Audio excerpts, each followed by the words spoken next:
Yo, what's up, and welcome to another edition of the MCXP Radio Show here on the Monday Man Cave. We chilling. It's your boy, the musicologist, aka A Reed, man, the innovator of this wonderful thing that I do here at MCXP Radio. I'm glad you guys are here. Of course, I got a lot to talk about. You see the show title, and the show must go on. Well, we're gonna talk about it. You know, I got my 3 points. I got everything that I need to talk to you about. So, guys, I want to welcome you because you're officially kicking it with me in the Monday Man Cave. Y'all ready? Let's get to it.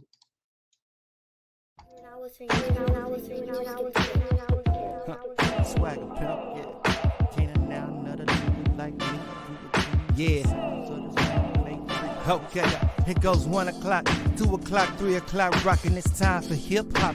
When they reach watch, no sir, not for show. No bars made up of fairy tales. I'm trying for the tragedy, I know it well. So put your hands up in the air just for the winners. A peace sign, the pimps, the prostitutes, the sinners. We all deserve a second chance, but we products of illusion and victims of our own circumstance. Apply the pressure, I bet you can. Live the life that you love, shout out to Rand. Love the life that you live, shout out again. It ain't a tough pill to swallow once you comprehend.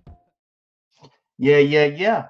Back at it again, man. Appreciate you guys tuning in, logging in. Make sure you guys follow myself, man, A Reed TV. On your IG, on your Twitter, all that good stuff, the MCXP Radio. Make sure you do that as well. Follow that, man. Follow the BGSC Network, all the different shows that we got going on. Big Game, Jay Stoggs, man. My boys up in Philly, all that good stuff. So I'm telling you, man, we got a good thing going, and I appreciate you guys kicking it with me today on the Monday Man Cave. You could have been anywhere else, but you chose to be here with me tonight, and I appreciate that, man. Lots to talk about, of course, man. You know, I don't want to hold you long. I don't want to steer you wrong, but we're going to keep it going on. You dig? Already. So the show must go on. And why I'm saying this, that the show must go on, I am simply talking about what the NFL has came to. We are already down to our final 4 teams. And I want to talk about that, man. I want to get into that. So without further ado, y'all know I got my 3 points. Let's get into it, man. Let's get into it. Here we go.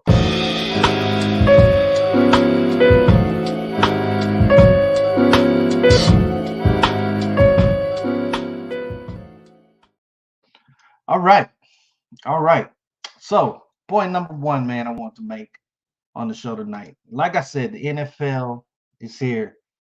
The AFC NFC Championship games are set. We've got who we've got. We've got the Kansas City Chiefs playing the Baltimore Ravens for the AFC Championship. Got San Francisco 49ers playing the Detroit Lions for the NFC Championship. And of course, man, everybody is going to be asking me, anybody that's doing sports, anybody that's talking about it, y'all are asking your friends, you're talking about it. Everybody's making their own predictions, okay? Right now, I can honestly say for myself, me being a Cincinnati Bengals fan, y'all already know how I rock. Detroit is my last hope right now. Detroit is my last hope. And I say this knowing that, let me post this picture. It's been very ironic, and I don't know if this is conspiracy. I don't know if this is, I don't know. I don't know. Is the NFL scripted? You start to wonder about that. Is the NFL really scripted in some way, shape, or form? I don't know. But let me post this picture up to you. Let me pull this banner down so you can see what I'm saying. As you can see, the last 2 Super Bowls, and I want you to really pay attention to this picture. As you can see, look at the colors of the Super Bowl logo. Okay, we had the Bengals and the Rams. As you see, that logo was orange and yellow. Last year's Super Bowl, Kansas City and Philly, you see the green and the red. So now, with this being the new Super Bowl logo, will it be San Francisco and Baltimore? Are they already claiming or already telling us who's going to be in the championship? This is why Detroit is my last hope. Because I want Detroit to escape this narrative, to beat this whole narrative. I want them to be the ones to come out and be like, no, look, all this bullshit conspiracy with a better team. We're going to go out there. We're going to beat San Francisco. But it makes you scratch your head and it makes you wonder, is this true? Could this be true? I want you to really look at it. I'm going to leave this up for just for a little bit longer. But really look at this. Is it a conspiracy? Are they foretelling us what it is? Because San Francisco and Baltimore are in the championship games. So is this what it's going to be? I'm going to tell you right now. If it ends up being that way, I'm going to really, really scratch my head. I'm really, really going to scratch my head. Detroit's my last hope. As a Bengals fan, I can't necessarily see myself rooting. Well, I don't care for the 49ers. Y'all know I don't care for the Chiefs. And it's hard for me to root for a team that's in my division, Baltimore, so to speak. The only reason that I could find myself rooting for Baltimore is to see Lamar Jackson win him a championship. I like Lamar Jackson. Shout out to my black dudes. Black quarterbacks, go out there and handle your business. Excuse me. But could it be a conspiracy? Could they already be telling us with that Super Bowl logo who's going to win the championship? Is there something that happens in between or in the background that we never know? Maybe the commissioner comes down and he's telling these teams, hey, look, I need you to throw this game. This is what's going to sell the most tickets. This is what we want to see. Such and such. Maybe it's a script. I've seen Ocho Cinco going around talking about there's an NFL script. Is there really a script? Is there? I beg to differ. I hope not. I would hope that these guys go out here and they play legitimately to win a championship. But it begs to differ because it's a lot of ins and outs that goes on in between the locker rooms, the teams, and whatnot. Just talk to Big Game. I've talked to Big Game before. We've talked about it on the Chop Shop, you know what I'm saying? And even Big Game, raises some questions, you know what I'm saying, some ideas that make you kind of scratch your head about this. My predictions, though, what I want is Detroit to beat San Francisco. And I would guess I really don't care for the KC Baltimore, but I would lean more towards Baltimore. I support Lamar Jackson, not necessarily the Ravens. So I would like to see Baltimore and Detroit, but it could be Baltimore, San Francisco. It honestly could be. And that sucks. If it is, NFL, y'all got some explaining to do. Okay. That being said, I want to point out something that a lot of people have been saying lately. And NFL, y'all haven't been making this very, very good. I'm looking down, I'm taking my notes, man, because I want to make sure that I get these points across. And dealing with the AFC NFC Championship, one of the biggest things that y'all have been doing, especially this season, I don't know why y'all have put this relationship with Travis Kelce and Taylor Swift on such a huge pedestal. Let me tell you something. Real NFL fans don't give two shits about that. We don't care. It makes it even worse that y'all put this buddy, sisterhood, friendship, whatever the hell that you want to call it, between Brittany Mahomes and Taylor Swift. And it's like every other picture. As soon as they make the first down, boom, y'all gotta show them on TV. As soon as they make a touchdown, boom, y'all gotta show them on TV. Who cares? They're not on the field. They're not on the field. Okay. It's a million other people that's in the stands that you could be pointing, looking at the crowd and reactions and everything, but y'all zoom straight in with them too, motherfuckers. Before y'all sit here and call me a hater and shit like that, okay? The views and everything that's expressed on this show is my views, okay? So y'all can say whatever the hell you want. I'm entitled to have my own opinion. I'm telling you the truth. As a true NFL fan, I don't want to see that crap. I'm looking at the game. I could care less. Matter of fact, I present this guys to you. This is an example of what I'm talking about. Okay, I'm gonna share this screen with you so you guys can understand. Let me set it up for you. Okay, you here? You here? You ready? You ready? Cause I ain't gonna play no audio. No audio for specific reasons.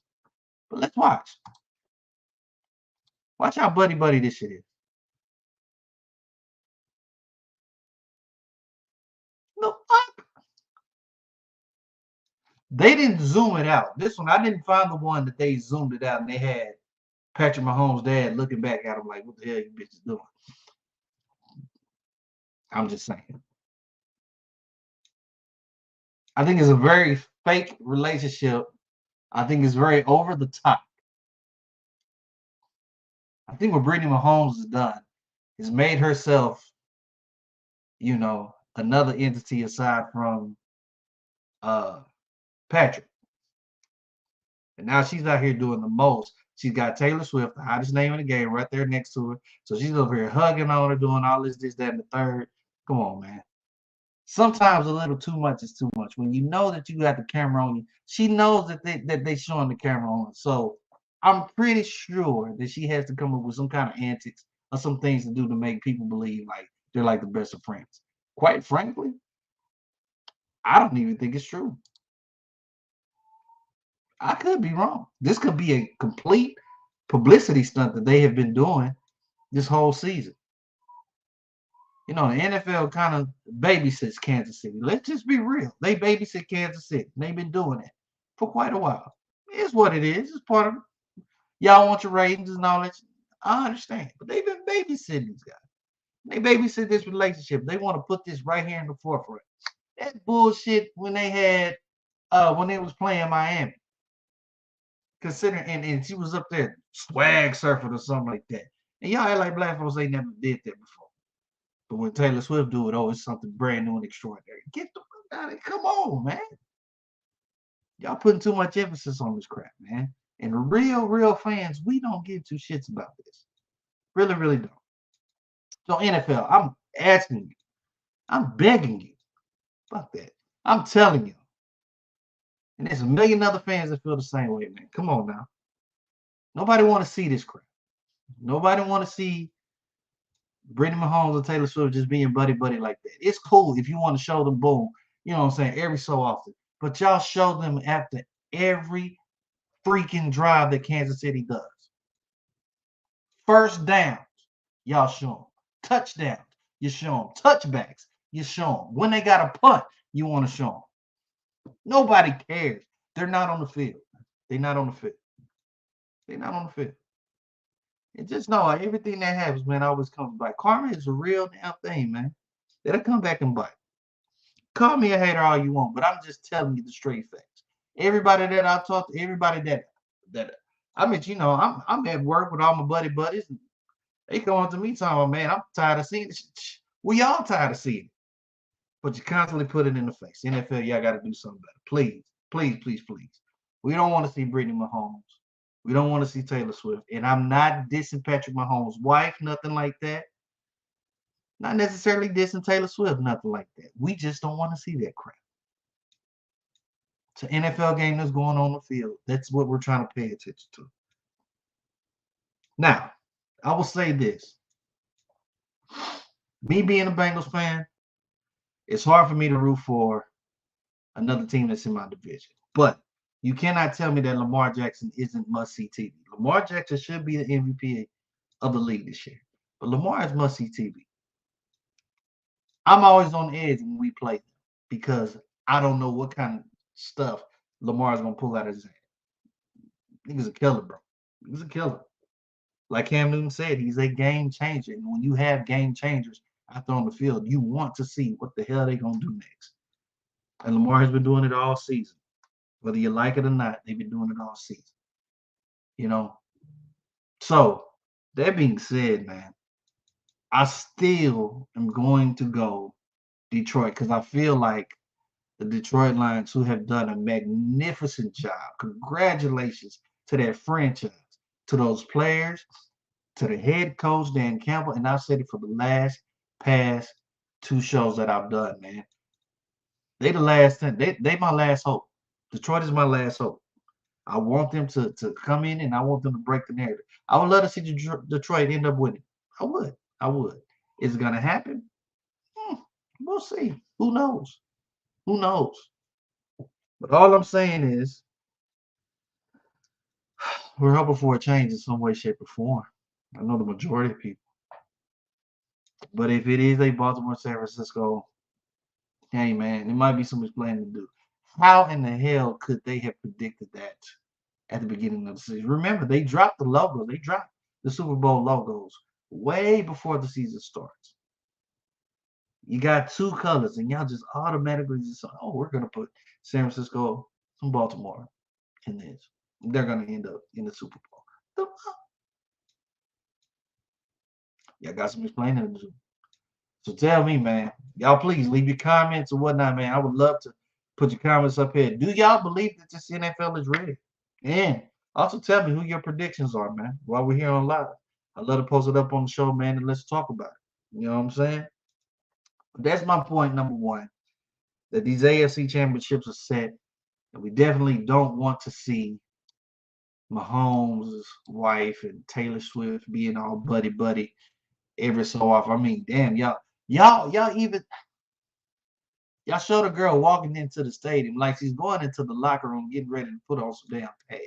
The girl only walking to the damn skybox, wherever. Who cares? I digress. Because if I keep going, I might be a hater. Whatever. Y'all get on out here with that crap. Nobody cares about that shit. Number two. Let's get to point number two. And this was very interesting that I heard this, man. Kevin Durant wants to be in the GOAT conversation. Now, understand what a GOAT is. GOAT is the greatest of all time. There's different levels of GOATs now. There's different levels. There are different levels. You could be the GOAT of your city. You could be the GOAT of that particular team. I think he wants to be in this conversation of the greatest of all time all around.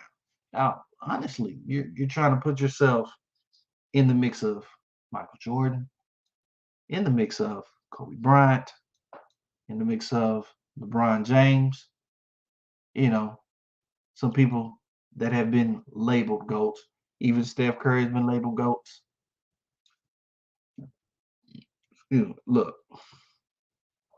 just name some of Kevin Durant's achievements.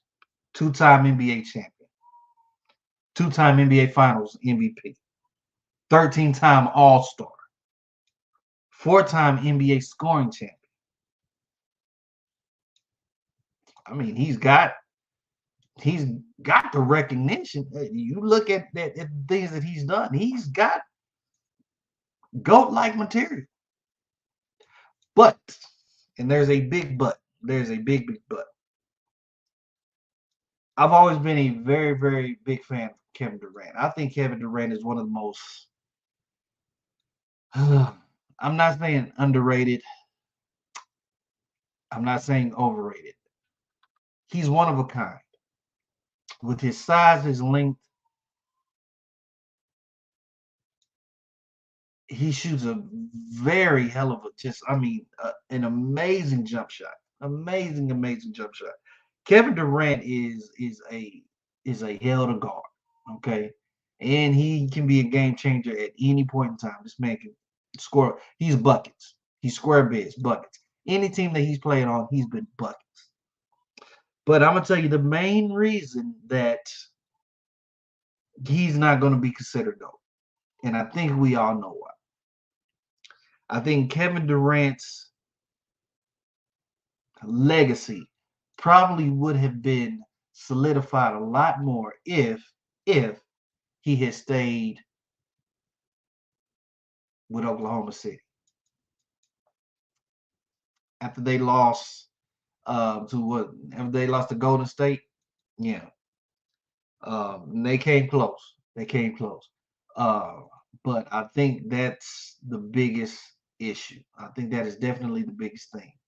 Him leaving Oklahoma City Thunder to go to the team that beat him, the Golden State Warriors. Now, I've said it on occasions. I've said this on occasions. Can you blame the man for going to Golden State? I don't necessarily blame him.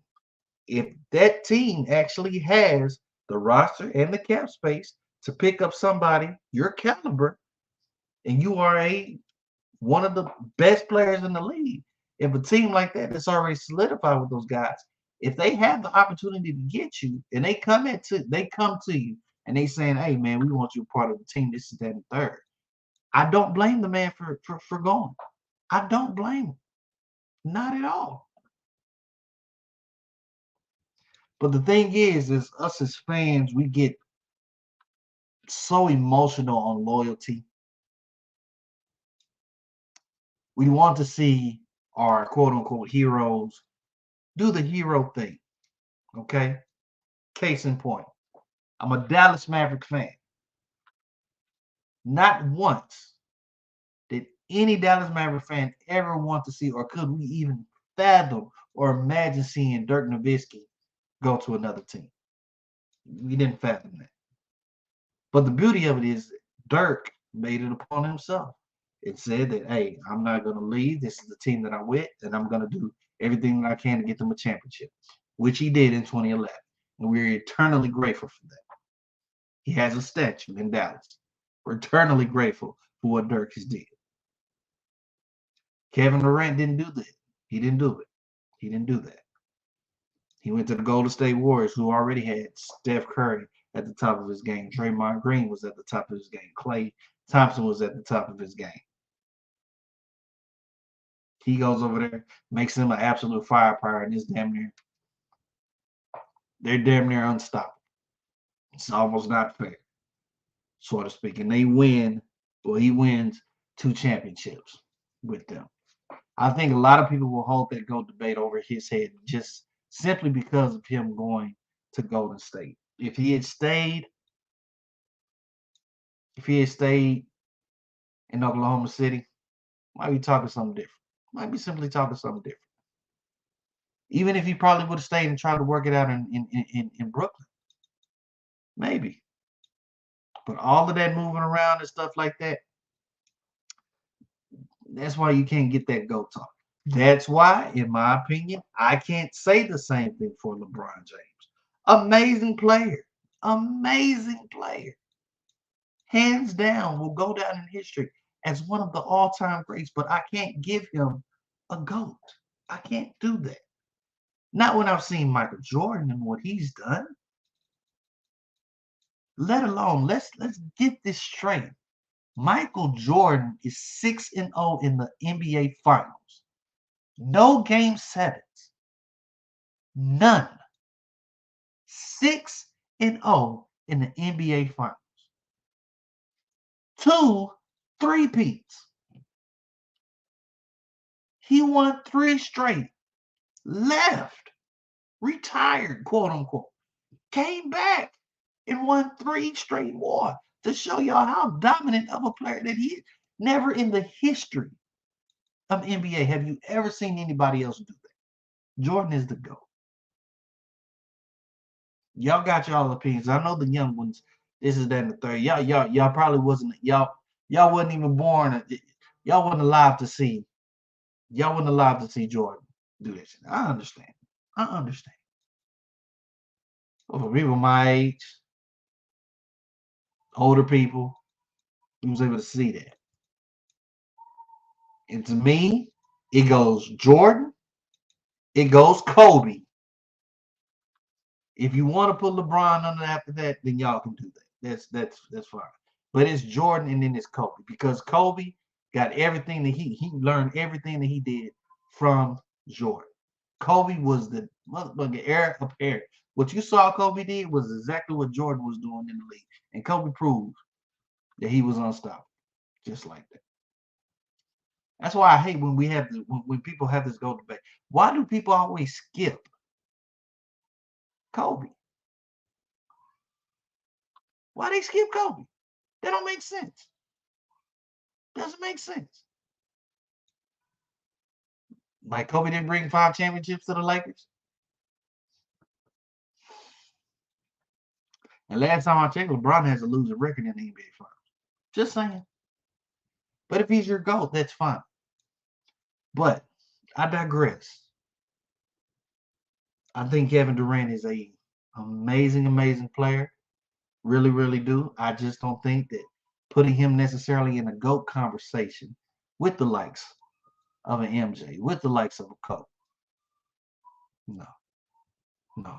It's not going to happen. Not going to happen. Salute to him, though. Definitely salute to him, because he's one of the greatest to play it, man. I seen Durant do some amazing things, clutch like hell. Seen him do amazing things, but again, man, I'm just saying, I can't see KD in the GOAT conversation like that. So, is what it is, man. Is what it is. My next point, my last point of the night, of course, like I said, I don't want to hold y'all long, but I just want to get my thoughts and my views across.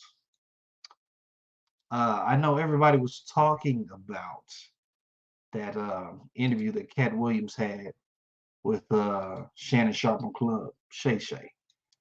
Katt let out a plethora of information and things that he knows that has been going on. It's in the game, in the industry, and all that other stuff. But just recently, Dave Chappelle, who I consider the GOAT of this generation. A lot of people say it's Richard Pryor and stuff like that, but I really wasn't alive for Richard Pryor, but I was alive to see Dave Chappelle. Dave is fucking amazing to me. Dave Chappelle was recently at a comedy show, and he was speaking some on Katt Williams, man. Let's take a look. Let's take a look. Listen to some of the stuff that Dave got to say. All right. Comedy for almost 40 years, and I'm only 50 years old. And let me tell you something. I go to niggas baby christenings, I go to the weddings, I've gone to niggas funerals, and we're part of the game. It's this. He only eat the niggas. He didn't say anything about any of these white boys. And none of these white boys function like that. And Katt is one of the best painters in the game. So why are you drawing all ugly pictures of us? Stop. And yo, did he say anything about me? MREC TV. Yes, he did. And what did he say? Nothing bad. That he loves me and I'm awesome. And you want to know why he said that? Because I've been nothing ever but kind to this nigga. And you can only say the same, and you can only say the same. I've never, ever hurt any of you. And all these niggas have taken shots at me because it hurts to be big. And can't and hurt people, but I'm a hurt person that never hurt people. And he does it all the time. Fuck this one and fuck that one and fuck this one. But nigga, I didn't do anything that you did wrong. You didn't do nothing wrong? Katt didn't do nothing wrong. MREC TV. I'm gonna bring a picture of a black guy. Katt did this to me.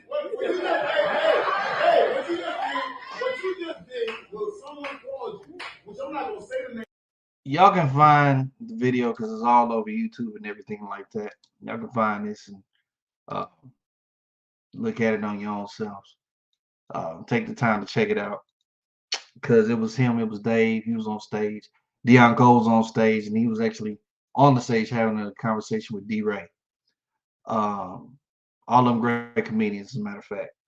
Some people over there in the comments talking about how Dave is drunk and stuff like that. Look, what I've known is that people that are drunk or on stage when they drinking, look, alcohol just brings out the realest in people. You tend to speak your mind. I know I've spoke my mind plenty of times on them days that I was drunk. I'm going to say, I don't even know who this is. I'm sorry. I'm getting the call and I don't know who that is.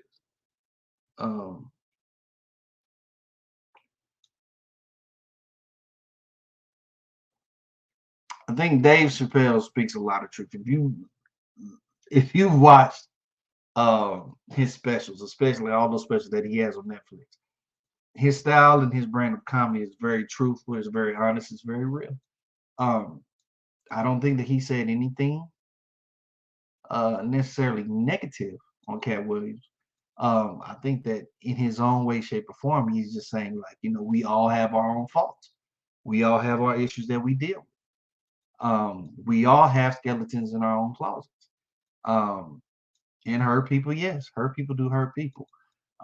Again, Go back if you really want to see all the context, man. Go back and see that Club Shay Shay episode.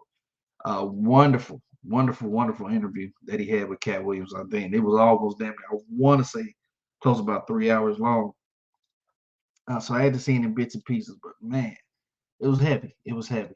Um, Katt has a lot of love for guys in the game. Has a lot of love for a lot of guys in the game. At the same time, I think Katt knows, that a lot of the black comedians, black artists, black actors, and stuff like that, they have to jump through hoops to do this and to do that. Um, y'all say he said he didn't say anything necessarily about any of the white people. I know he did. Katt did mention Gary Owens, who I'm a fan of. Gary Owens, and he was mentioning how Gary didn't necessarily cross over because Gary didn't want to play the game, the quote unquote Illuminati game that they have going on behind closed doors. Um, so that was very interesting. It was very interesting to see and to hear. But take the time to listen to that. I think Dave speaks a lot of truth. I think Dave is honest in a lot of ways.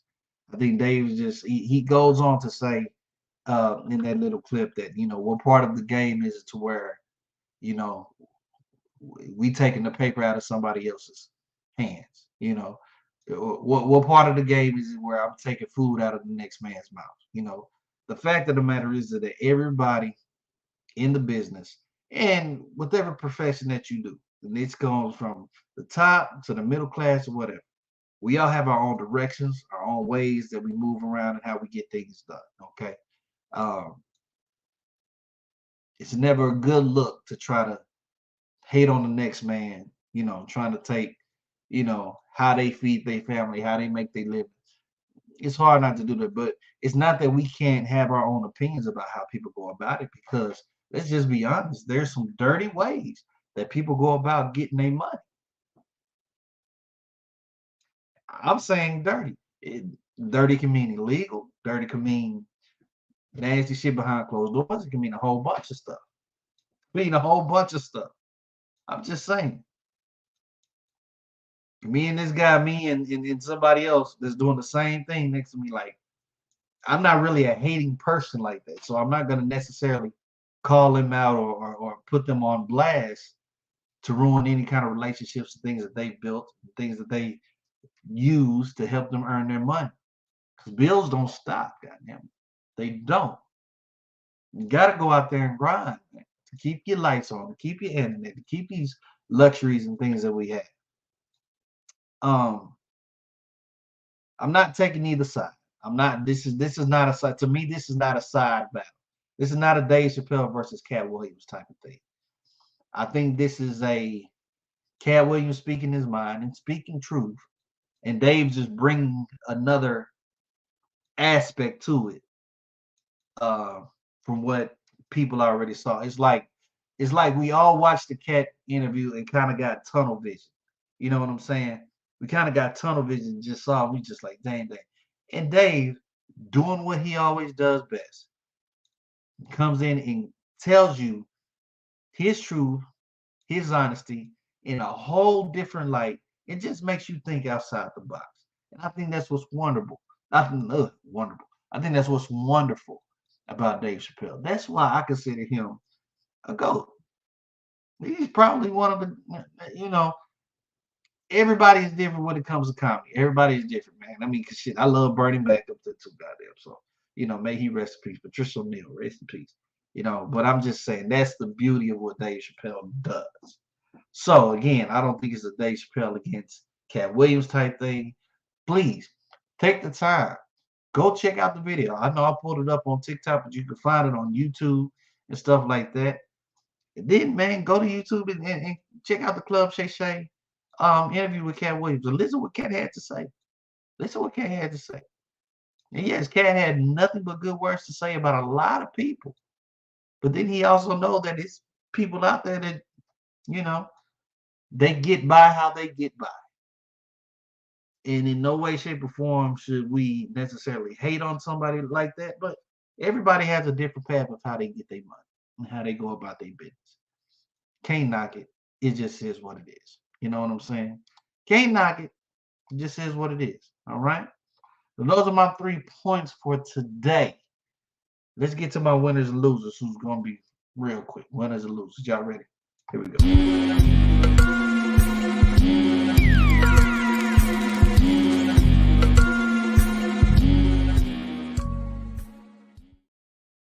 No doubt, no doubt. Winners and losers. Let's get into it.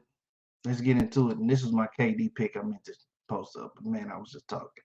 But yeah, KD up there in Phoenix doing what he does. All right. So my winners and losers, guys.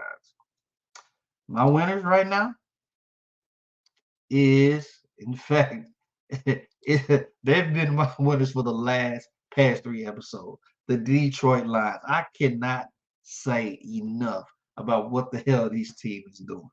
Okay, I can't. Okay. I know Barry Sanders is happy. I know Rodney Pete is happy. I know who is it, man? Who's that receiver, man? Calvin Johnson. You know, it's a lot of people, man, a lot of old school people, man. They happy to see this team turn around the way that they have done. And you have to admit it to yourself, y'all. This is one of the biggest turnarounds that we have ever seen. One of the most wonderful Cinderella stories that we have seen in sports today. Okay. Win or lose, the Detroit Lions are winners this season. Win or lose, they're the win or lose of this NFC Championship game. They're still winners in my book, and they should be winners in everybody's book, in every single person's book. Okay, what Dan Campbell has done and led their team, you know, he came out with a crazy introductory speech about 3 years ago. But look where they at now. Okay, y'all lost. You know you look at all the stuff that you had with Matt Stafford, and he did major work. Then y'all straight swap him with Jared Goff, and everybody thinking Jared Goff is just gonna be a band-aid until you can find something else. And Goff has proved like, motherfucker, I can play this game. And look what he's doing. They're my winners, man. They're my winners. In my heart of hearts, man, they're my winners this year. And I want to see them progress. Like I said, man, early in the show, I want to see them progress and win. I want to see them do it. I would love to see that narrative, man. Finally get your name off of that list of teams who haven't won championships. Now, they did win like 4 championships before the NFL merger. But now that we got the regular merger now, they haven't won anything yet. So it's not necessarily considered a true championship at this point in time. So you kind of want to see this team get over that hump and be the team to win it. But of course, like I said, we'll see. We'll see. We'll see. All right. My losers.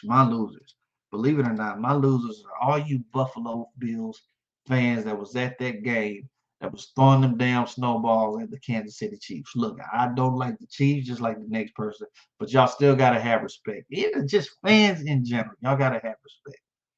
But all them Buffalo Bills fans that was throwing snowballs at Mahomes, he was trying to sit there and talk to a kid that had his jersey on. I believe I saw the Philadelphia Eagles. I saw they fans. They was throwing popcorn on Nick Sirianni as the coach was going into the locker room when they lost that game. Like, y'all got to be better, man. Y'all just got to be better, bro. Y'all got to be better. I've talked with Big Game a number of times telling me about how you got to watch these fans, how they can just say anything and everything, depending on where you go. Some fans are worse than others. And you got rowdy, messed up fans everywhere that you go. But it's just the simple fact, man. It's just a simple fact. Just something has to give. Okay, something has to give. But Buffalo Bills fans, that's not a good look, and that's not a good way to represent your squad. I know y'all played a hell of a game. Y'all did. Some lackluster calls that you guys did, to help you win. But I mean, it is what it is. But at the end of the day, somebody had to win, somebody had to lose, and it just so happens that you guys lost again. Okay, so hey, pick up pieces. Come back next year, come back stronger. That's all I like to say. You should have won. Should have won the game. You know what I'm saying? This is what it is, man. But those are my winners. Those are my losers for this episode. I want to personally thank everybody for joining me and taking the time out to kick it here with me in the man cave. Y'all already know. Follow me, A-Reed TV, right there, MCXP Radio. You can do that as well. Make sure you follow BGSC Network on all the stuff, man. You know, the IGs and the X, which I still call Twitter. Follow it on the YouTube. Follow MCXP Radio here on the YouTube. Most def. Please leave me comments, all of that good stuff, man. I appreciate each and every one of y'all. I know I tell you people all the time before I get out of here. It's a big thing that's going on, man. If you people are suffering from anything like that, mental health that you got going on, please, please, please, please, please get some help some way, somehow, some way, shape, or form, okay? I say it all the time, okay? Your friends and your family may tell you the things that you want to hear to kind of pacify the situation. But sometimes it's best to talk with somebody who can give you some information that you need to hear to help you make that change and to get better. Of course, I'm saying this from somebody that has suffered from mental health in the past. But I thank God and I thank the people that I got in my corner that have helped me get over that hump, and I'm looking towards new things each and every day. So please, I'll leave the number down right there. I always tell you guys what it is. Man, please, please, please seek out the help. If you are suffering from it, if you know somebody that's suffering from it, man, hey, help them out, always, shape, or form, okay? Please, please do that, man. Love everybody. Take care of everybody. Y'all know what it is, man. It's your boy, A-Reed. I'm out until next time, man. MCXP Radio, BGSC Network. Y'all take it easy, all right? Peace. Cruising in a Rari with the hair and nails and toes done. Always keep it stylish. Never gonna give me. Gonna make a lot of women mad at this one, but it's alright. Gonna get a shot at romance. It's kinda too cold. Yeah. I'm ice cold.